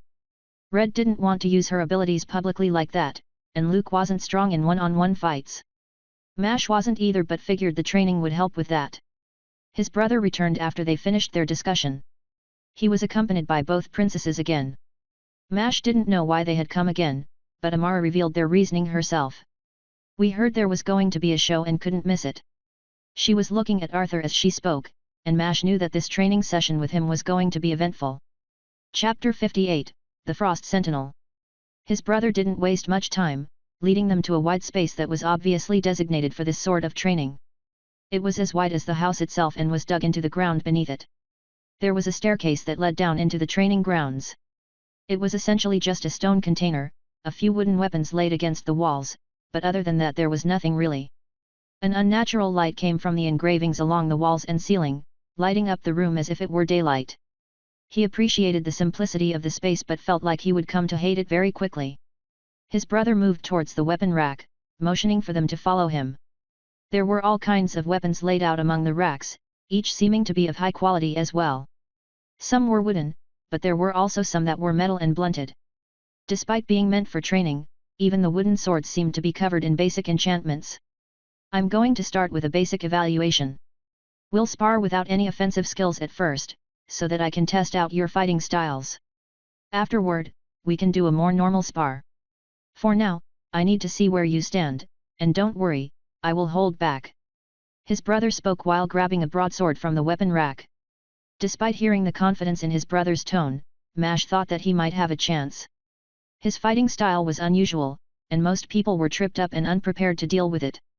Rather than using the weapons available, he formed his usual sword staff but blunted the bladed ends. That essentially just made it a quarterstaff with a different weight distribution. He didn't need to wait for his brother to call him out first, he knew that it was coming. Mash knew that his brother was going to give him a hard time and didn't really care about having to go first. He found himself grinning, believing that Arthur would find it rather difficult to deal with him. Whenever you're ready, Mash. Mash only nodded his head in response, charging at him immediately. His best chance would be right at the beginning of the fight, since Arthur didn't know his style. He would be able to pick it up as the fight went, but for this opening attack, his brother was blind. On the other hand, Mash knew his brother's style well. It was the one his father had taught him, the sword technique of the kingdom. Despite knowing the technique, he also knew that there were no glaring weaknesses for him to exploit. The technique had been refined for years, and it was considered one of the more superior sword styles. However, it was still just that, a sword style, and his staff would give him the reach advantage. As he got within striking distance of his brother, he pivoted on his front foot, swinging his staff around in a wide arc. He didn't need to face his brother to see his attacks or responses, so he had incorporated using his full range of motion into his technique. After all, Mana territory made it so that he had no blind spots, everything within its range was visible to him. His brother easily blocked the blow, his sword sliding along the staff towards Mash. Arthur was doing the expected motion, attacking at the obvious blind spot that Mash had left open. Knowing that the attack was coming let him dodge it with an unnatural level of precision. Mash didn't try to block or parry the blow, instead he lowered his stance and angled his head toward the ground. Normally, a move like that would be amateurish, but many typical conventions didn't apply to him. The blade passed over his head, and he stepped forward pivoting the other way now. He didn't spin all the way around though, using the back end of his weapon to strike at his brother's side. His brother blocked the staff, drawing his blade far enough back to catch Mash's swing. The two weapons thumped against one another, the wood not as satisfying as metal. Mash stepped away and turned around to face his brother.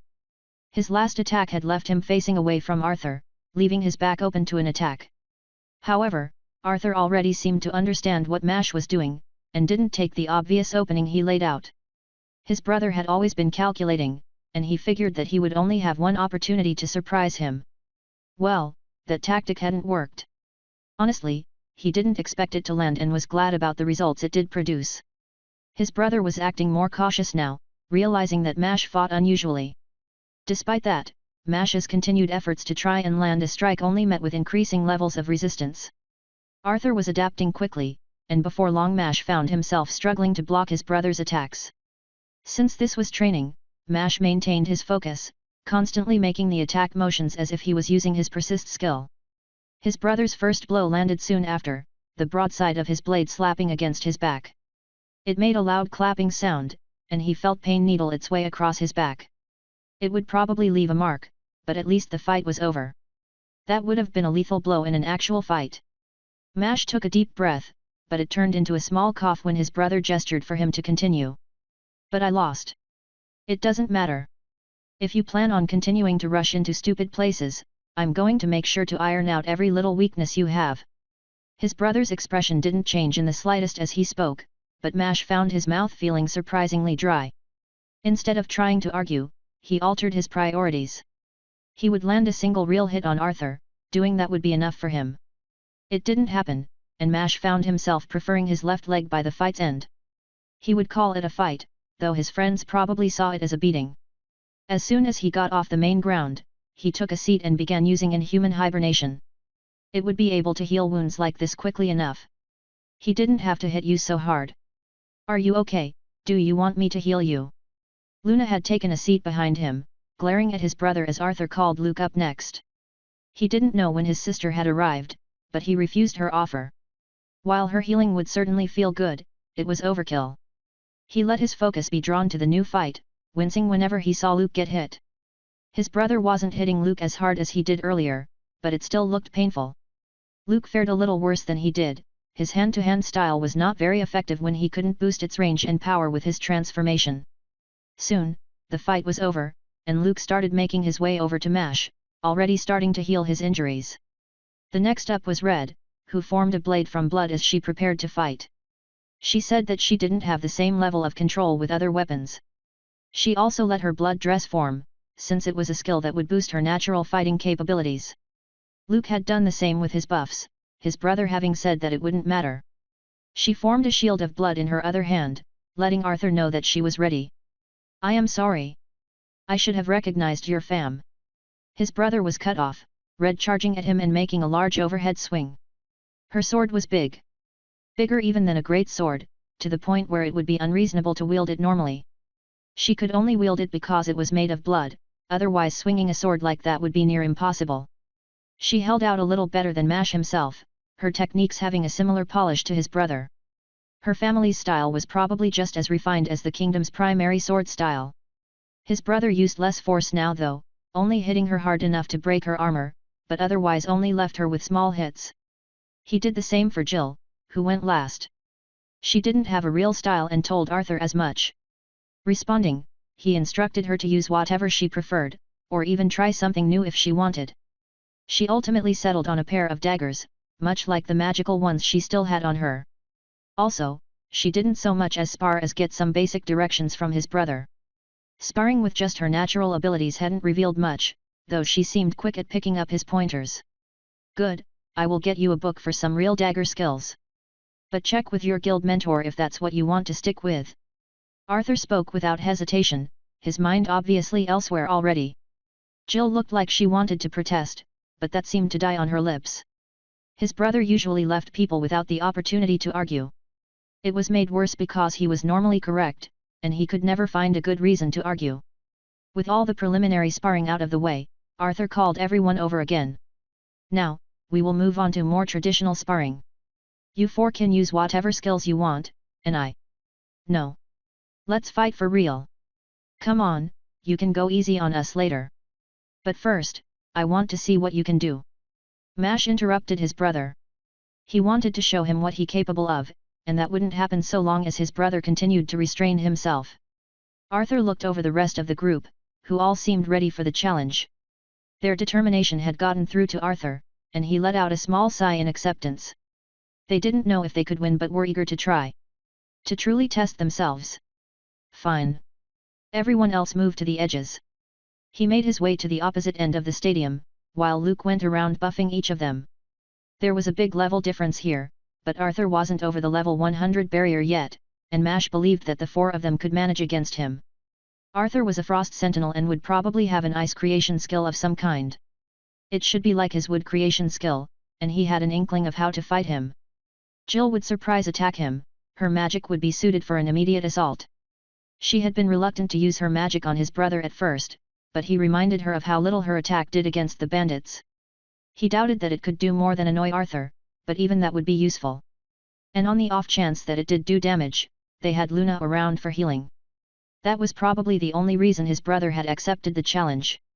Arthur started the fight by tossing a coin into the air for the starting signal. It was a bit old-fashioned but was also reliable. As soon as the coin hit the ground, they exploded into motion. Red launched needles of blood while running towards him. Jill launched her surprise attack, but it didn't even bother Arthur. The space around his brother had warped, his clothes ruffling from the magic, but no damage was done. His brother stood there, before holding out his hand and uttering a single word. Mash could only barely make it out. Call. Arthur didn't yell, but the word still carried to his ears. Materializing from the air, pulling water from the small amount of moisture around him, a sword of ice formed in his hand. It was long, and wide, easily bigger than his leg. Immediately, Mash felt his brother's mana fill the room. No, it wasn't his brother's mana, it was the weapon's mana. Slightly different from his brother, it thickly wrapped everything around Mash. He watched in awe and horror, as the ground and air around the blade were freezing. Flee! Priscilla's warning got him to check over his own body, and he noticed frost forming on the surface of his own skin. The frost was forming around him quickly, he needed to do something to stop it. He looked back to Jill, if she could teleport them away, then they might be able to counterattack. He saw ice growing around her legs and knew that there was nowhere to run. Whatever his brother was doing, it covered the entire room. In the distance he could even see Amara standing behind a shield of some kind, though it too had frost growing along its surface. Red was already trapped, her blood having frozen quickly and trapping her. Luke was doing the best, but the effect got worse the closer he got to Arthur. Mash was ready to give up, but Priscilla sent him a message, stopping him from surrendering just yet. Let me control your body. Chapter 59, The Power of a Monster. Reluctantly, Mash released control of his body to Priscilla. He expected himself to lose consciousness or something, but that wasn't the case. He could still see and feel what his body was doing, despite Priscilla controlling it. I thought I had to be unconscious for this. He sent the message to Priscilla, finding it oddly strange to form the thought. It felt even more like he was thinking to himself, than communicating with someone else. No, it is simply another option. So that I may continue the fight, even after you have lost. Seeing Priscilla start to push back against the frost, he saw the value in her suggestion. She didn't immediately break the ice, instead she used his energy to simply push against the mana that was around him. It was like those tricks he learned when he was a child, but on a much grander scale. You have been greatly misusing your energy. It is far more dense than normal mana, so blocking most spells should be easier. Mash didn't need her to elaborate, he could see her doing it. Feel her manipulating the energy, pushing it against the sword's mana, stopping the freezing effect from reaching him. That was only done with part of her focus, and she started forming wooden creations around him. They didn't start from anywhere specific, instead sprouting from all over his body and armor, breaking through the thin layer of ice that was coating him. Half of them formed as larger replicas of Priscilla herself, while the others formed into the dragon-like mouths he used for biting his opponents. Don't try to kill him. He could tell from the connection that she wasn't planning to, but felt like he needed to reassure her anyways. She was a lot faster at forming the wooden structures. Each was already larger than was reasonable, and he worried about any of those landing against Arthur. You must know now, even my lightning attack from before would only manage to do a little damage to him. This is paltry in comparison. Sounding sure of herself, she continued to grow the dragon head larger, but sent her wooden duplicates out to attack. They grew as they traveled, closing the distance far faster than Mash had ever been with his creations. By the time they reached Arthur, they were big enough to swallow him whole. She explained to him that his energy was far more capable than mana, and his use of it thus far had been poor. Unable to disagree, he watched as his brother swung his sword toward the first of the approaching snakes. The blade released a long wave of ice, that followed the motion he made when he swung. It sliced through the wood like it was bread, but it didn't make it all the way through. Priscilla kept pushing energy into his creations, they never stopped growing in size or length. One of the dragon mouths opened, revealing a series of large spikes, much like the javelins he usually made. It pulled back, before making a quick whip-like motion and releasing the spikes toward Arthur. Mash didn't have a skill to control his wood after separating it from his body, but it didn't matter. The spikes flew incredibly quickly, faster than he would be able to manage with a simple control skill. His brother was distracted, still fighting with two more of Priscilla's fakes. Mash watched in horror as the spikes arrived. Most actually hit his own creations, but a few did slam into Arthur. They pierced through Arthur's body, and Mash forcibly snatched control of himself from Priscilla, her yell echoing in his mind as she gave up her control. Fool! The sudden shift was jarring, his own mind was unable to manage so many creations. Some fell limply to the ground, but he didn't care watching his brother. He watched as Arthur's body broke into pieces of ice. He turned realizing that he could feel Arthur behind him, within the range of his mana territory. He slumped in relief at seeing his brother, though his brother just shook his head at him. Frost had already started to regrow on Mash's skin, and he tried to resist it like Priscilla had. He barely managed even that, having to focus on a single part at a time. Get up, the fight isn't over yet. His brother sounded annoyed, probably frustrated at Mash's assumption that he seriously hurt him. Reluctantly, Mash rose to his feet, letting Priscilla regain control of his body. She had done nothing wrong, knowing that her attack wouldn't do serious damage even if it landed. As soon as the spikes hit, she had known that something was wrong. Apparently, even Mash's strongest attacks wouldn't be able to harm Arthur if his defenses were up. As she regained access to his body, she started moving all the wooden limbs again. When he took control, he realized that he could only manage to control half of what she was able to. Also, he was surprised to see how much energy she had used. In about a minute, she managed to use almost all of his energy. Having tested it before, he had taken several minutes to expend his energy with his creation skill.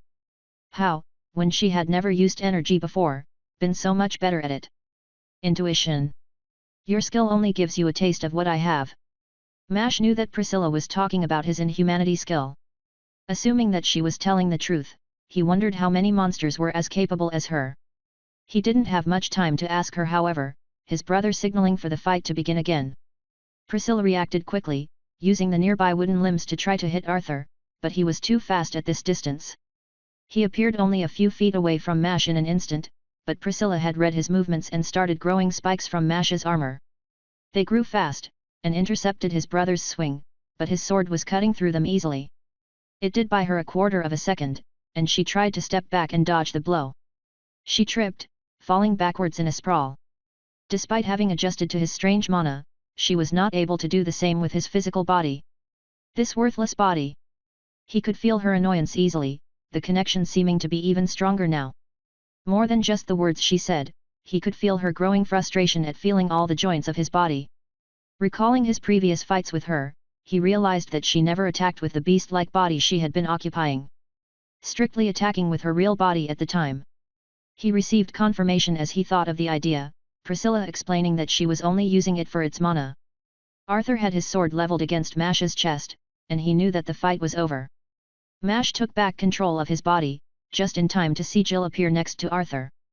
Swinging with her dagger as she appeared, it only met a body made of ice. Mash watched as Arthur appeared behind Jill, swinging his own weapon in retaliation. He turned the blade to its side, not wanting to seriously injure Jill. The strike, though, met with Jill's new armor. It slowed drastically, but his brother managed to force it, though it met air as Jill teleported again.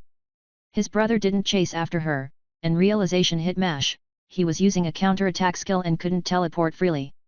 Jill reappeared a short distance away, but she seemed to freeze upon appearing. Arthur was holding his hand out to her, and his eyes were glowing white. Whatever he was doing was making it so that she couldn't teleport, or even move, though that might be the frost effect. Surrendering, Jill slumped to the ground when Arthur released her. With her defeat, the fight ended. Although Mash wasn't disappointed with the results, he, or rather Priscilla, had managed to do well. Mash looked over the training grounds, getting a full view of what had happened. Surprised to see how many of his creations were over the battlefield. Red and Luke were entombed in ice, and he saw Amara making her way over to them. He saw fire coursing up her arms and learned why she had really been invited. He didn't think that Arthur would invite people to watch him humiliate them. With his immediate concern out of the way, he thought about the biggest lesson of the fight. He needed to practice more with Priscilla. Priscilla, can I control my body while you control my energy? He sent her the thought, but she only replied with uncertainty. She had never tried it before and didn't know how feasible it would be. Though she did agree that it would be extremely useful. Well, it was something he could start practicing. Even gaining half of her ability would be a massive upgrade. At the very least, he wanted her to be able to use his energy to disrupt Mana like she had done earlier. He would certainly try and imitate her but didn't think he could ever match her ability. Also, she was more familiar with splitting her concentration among many different parts. Asking her about different aspects of the fight, he stopped when his brother called everyone over. He pushed himself to his feet, making his way over and finding a seat in the small circle that was forming around Arthur. Though the only people sitting there were Nevis, Luna, and Jill. It reminded him of a long time ago, when he was little and would sit around the training grounds and watch the knights. That had been back before he received his first class. The others were still defrosting, so Arthur started with Mash's evaluation. First, let's look at what you did right. Your magical defenses are incredible. Even without using an item, you managed to stop the sword, which, make no mistake, is an impressive feat. On top of that, your attacks were also fearsome. How did you manage to make your creations so quickly? That was something I would expect to see from people closer to my level. His brother sounded genuinely pleased with his performance, but Mash knew that it was not really directed at him. Not wanting to maintain the farce, he explained the situation. It wasn't me. I couldn't get past your sword's effect, but Priscilla told me that she could. I gave her control of my body and let her fight back. Knowing that everything Arthur praised was done by Priscilla, Mash felt a little worse, but not much. Excited by what it meant for his future, and after all, Priscilla was another part of him now. She sent affirmation, glad that he was recognizing their situation. However, Arthur's next words surprised Mash. That makes sense. I'm assuming you panicked and took control when you thought I got hit. Were you also the reason you fell at the end? No, Priscilla wasn't used to my body and tripped. That was the first time we tried this. His brother nodded in understanding, and Mash grew more confused at the situation. His brother had comprehended a lot with very little information. That was a good sign for the coming training, but still felt jarring. The next little bit was even more strange. His brother started telling Priscilla what she should have done differently.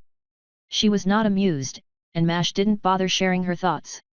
Having reached the same conclusion as Mash, his brother encouraged him to practice splitting his skills between the two of them. It wasn't hard to see how much stronger he would be if he could accomplish it. Let's take a break for lunch. I think it will be a while before your friends are in fighting condition again. Looking over, he saw what Arthur meant. The ice was taking a while to melt, even with Amara's fire skills. It looked like she was being careful not to burn them. Jill wasn't frozen but was getting healed by Luna.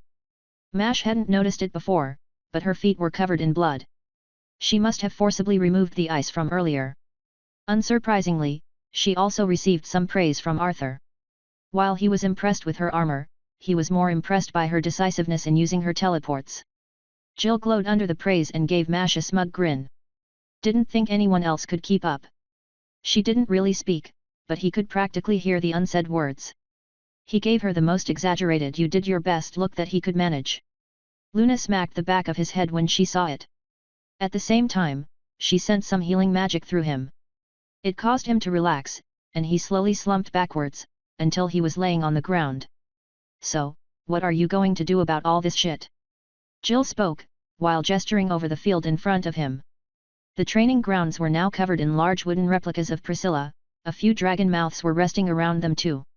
Not to mention the spikes that were impaling the ground. He would probably have to move them, but that could wait until after lunch. Chapter 60, A Chaotic Life. The rest of the afternoon had been light, his brother mostly explaining some basic concepts to them. He wanted them all to start learning how to block magic. It was a vital component to higher level fights. It was usually only possible at higher levels, or with special circumstances, but anyone could start practicing. Apparently, it wouldn't yield many results until they managed to gain better control of their own mana first. Although the training wasn't strictly necessary. Once a person reached a high enough level, their body would become naturally resistant to other people's mana. Most people ignored it because of this fact, though his brother reassured them that it would be worthwhile. Strangely, he couldn't tell them exactly why. That bothered Mash, but he knew his brother wouldn't hide information unless it was important. They still had something else they wanted to do that evening and prepared to return to the guild.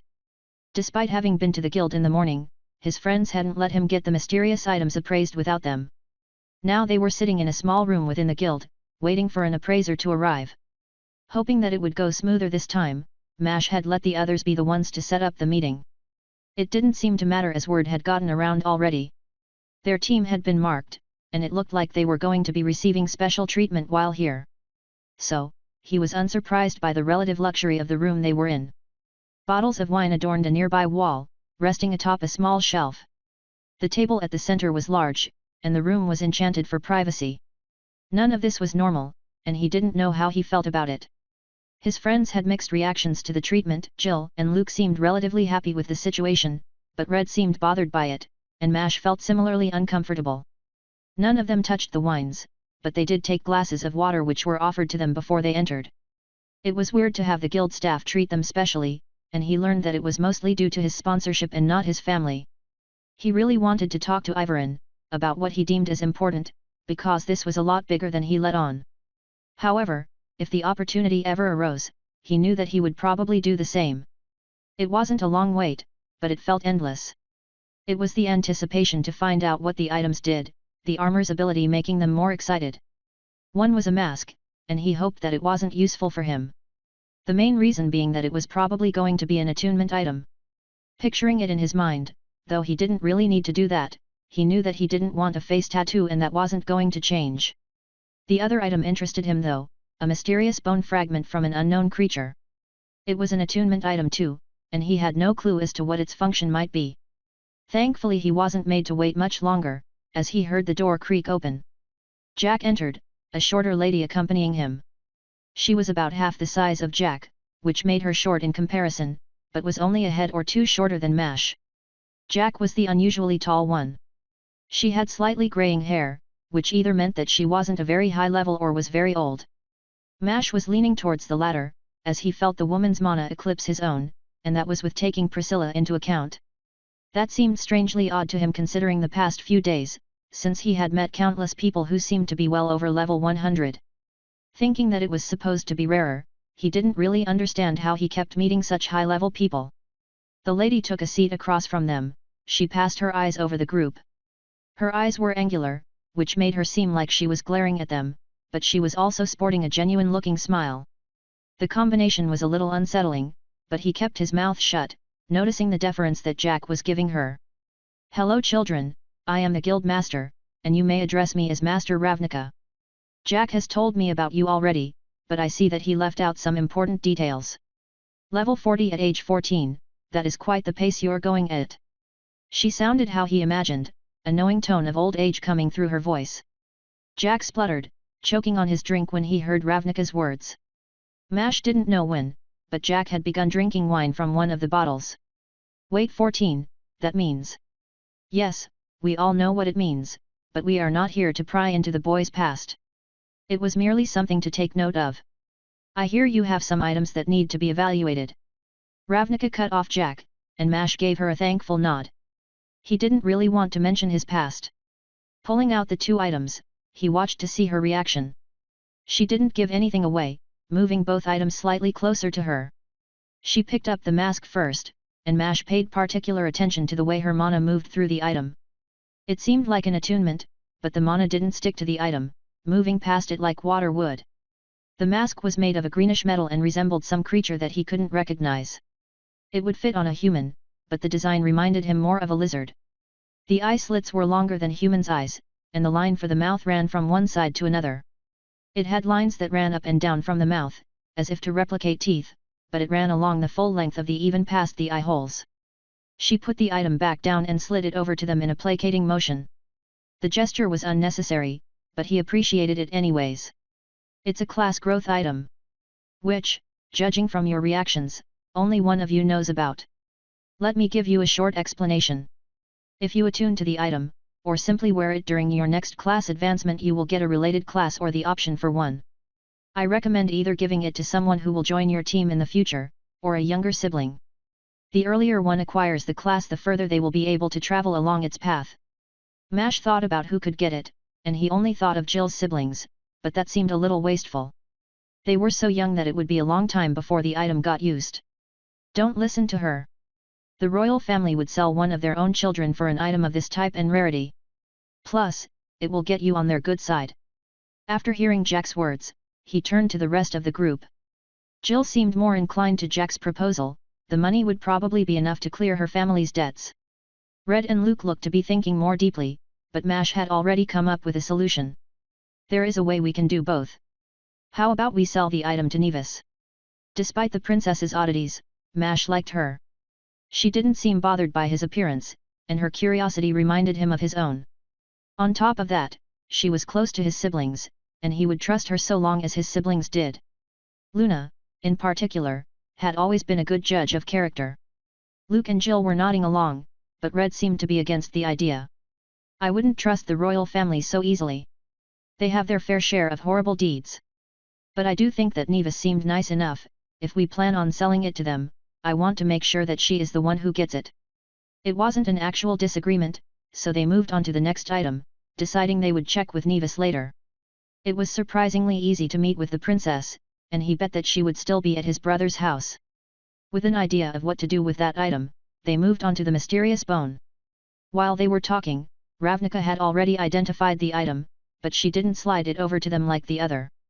Despite her appearance not changing in the slightest, Mash knew that something was wrong. This item you will not be able to keep nor sell, and I will be confiscating it from your possession. Don't speak of the item to anyone. Not even to me now. If anyone else knows of the item, tell them to be silent as well, or kill them if they refuse. As for compensation, each of you will receive 1,000 gold, and be able to select an item from the vaults tomorrow. There will be some limitations, and Jack here, will be your guide. Be glad that I was the one to identify your items. Had it been someone else, we would have needed to silence them. There was no hesitation in her voice, her expression unchanging even as she told them to kill people to maintain their secret. Now his curiosity was piqued, but she didn't look like she would give them any information. It seemed like the less they knew the better. Despite his better judgment, he opened his mouth to speak, but changed what he was going to say as he looked into her eyes. Her expression hadn't changed, but her eyes looked different, as though they were merely painted on, her real gaze making him freeze. Nobody knows what the item is, us included. We obviously agree to your terms, thank you for the generosity. Reacting to Ravnica's small change, Jill added to Mash's response. He nodded vehemently, hoping that they could get through this situation without signing another contract. He was relieved, when Ravnica left with the item. Stopping at the door, she gave them one final piece of advice. You have experienced some grand things in the short time you have been alive, and I am certain your futures are going to be the same. Take some advice from someone who has lived a lot longer than you. Choose your paths carefully, your futures are some of the brightest I have seen, but the brighter you shine, the more you will need to burn. She seemed to be looking past them as she spoke, but she left without saying anything more. Jack left with her, giving them an awkward laugh, before letting them know that he would meet them tomorrow. Just in case, Mash checked with Priscilla to see if Ravnica was a prophet, hoping that she would be able to tell. It was not unexpected, but he was still disappointed to hear Priscilla's lack of knowledge. They just sat in silence, unsure of what had transpired, of the ominous words that Ravnica had spoken. Well, the vault will probably have some cool items. Breaking the silent stupor that they were in, Red tried to bring back some casual conversation. She was trying to ignore the guildmaster's words. That's all you have to say, are we just going to ignore what happened? Clearly unsatisfied, Jill sounded frustrated by the situation. Yes, that is exactly what we're going to do. We do not want a repeat of Crawl. Luke added in the final point, as if to end the topic. He moved on to discuss what items they could find in the vault, and reluctantly Jill joined him. Soon the three of them had moved on, but Mash sat there silently. They tried to get him to join them, but he couldn't bring himself to participate. Mash's mind was racing with thoughts, with the implications of what his presence meant. This was the second time he had received a warning about his future. Third, if he counted what the snake had done. He considered his friends too, what it meant for him to be around them. Feeling responsible for dragging them into his own fate, he didn't know what to say, glad for the mask he was wearing. At least his friends couldn't read his expression while he had it on. Did they realize what he did? Knowing the risk, would they even want to stick together? Did he want them to? What about his siblings? Spoiler. MASH status. Not boosted by the Priscilla. Name, MASH class, Scale Wood Devourer. Level, 40. Health, 1000/1000. Energy, 1710/1710. Fortitude, 100. Endurance, 71. Strength, 71. Agility, 72. Intelligence, 100. Wisdom, 66. Charisma, 32. Free stats, 0. Skills, Persist, Monowood Creation, Inhuman Hibernation, Mana Territory, Unnatural Energy, Inhumanity, Wooden Body, Carnivorous Tree. Persist, go beyond your limits. Continue current action even after depleting energy. Stats improve while at 0 stamina. Current bonus, plus 100% stats. Inhuman Hibernation, you have stolen the techniques of mages and monks to form an artificial technique, your inhuman body morphing it to fit your corrupted nature. Hibernating will increase the rate at which your body recovers, healing most wounds. Current rate, plus 200% recovery. Monowood Creation, you know how deadly sticks can be. Forge your mana into wooden creations. Wooden Body, you can connect with the wood that you are touching. By expending your energy, you bring your creations to life as another one of your limbs. Mana Territory, passive. Your eyes just weren't enough. Sense the changes in the mana around you. Connect to the mana in your space and inherently understand the nature of the mana. Current range, 11 feet. Unnatural Energy, passive. An unnatural mana core has fundamentally altered your body. Stamina and mana combine to become energy. Your inhuman body is better able to handle the changes to your core. Current bonus, plus 25% efficiency. Inhumanity, passive. Giving up your humanity has improved your body, improving your physical control, natural defenses, and animalistic intuition. Carnivorous Tree, passive. Devour your enemy in battle to temporarily raise your stats. The fresher the victim, the stronger the bonus. Removes the negative effects of things you consume.